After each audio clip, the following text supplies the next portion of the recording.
Hello, my name is James Monroe, and this is my life story. I had an easy childhood. I was born April 28, 1758, in Westmoreland, Virginia. My family owned 500 acres of land. I enjoyed horseback riding and hunting. I had an easy childhood. My parents were Spence Monroe and Elizabeth Monroe. Spence was my father, and he owned a tobacco farm that was 500 acres and was a respectable man for owning 500 acres. Elizabeth Monroe was my mother. Spence and Elizabeth Monroe were good parents to me. My jobs as a boy and teenager were helping on the farm. At age 17, I was in the Army. I was homeschooled by my mother and was tutored at home. Then at age 16, I was a student at Campbelltown Academy and went to school at William and Mary College. I was a very smart man with all the education I had. I had a lot of jobs before I was president. After school, I joined the Revolutionary War. After that, I served Council of State. In 1782, I was a lawyer in Virginia. By 1783, I was elected to the Continental Congress. Then in 1792, I was U.S. Minister to France, and in 1799, I was elected governor to Virginia.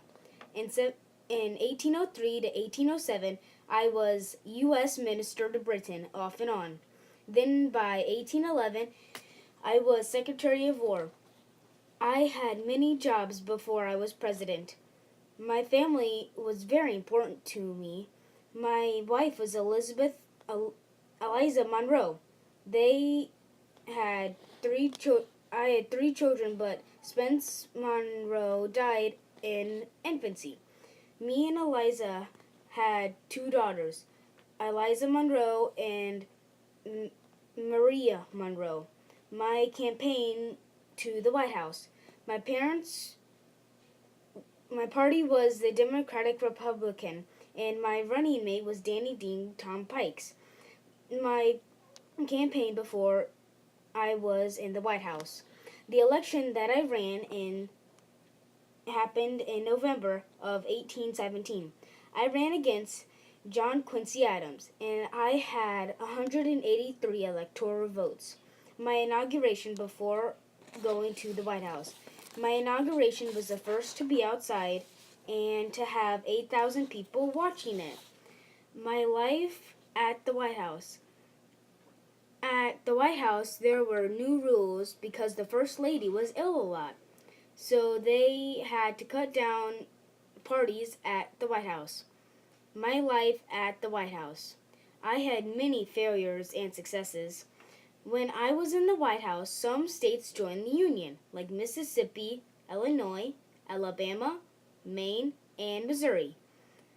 Land was also extended to the Pacific Ocean, but some of my downfalls were that I failed to get a bill to end slavery and the Panic of 1819 and economic depression.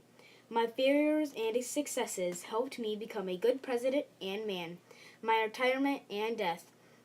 After my years in the White House, I moved to Leesburg, Virginia. There I raised sheep and grew wheat. Then after my wife died, I moved to New York to live with my daughter. I also got out of politics. Then in the spring of 1831, I fell ill because of heart failure. I died on the 4th of July in 1831 and was buried in New York. Some personal facts about me. I was the third president to die on the 4th of July. I was the last of the Virginian dynasty. I was 6 feet tall. I was the last founding father of the United States. My second cousin was Zachary Taylor. Some professional facts about me. I was also known as the last cocked hat. I was also the only president to have a foreign city named after me. I was the first president to ride in a steamboat. One of my other nicknames was the heir of good feelings. I am proven to be the most important president of the United States. While I had an easygoing childhood and good education and career. From Secretary of War to our fifth president, who knew a farm boy from Virginia would have been our fifth president? Thank you.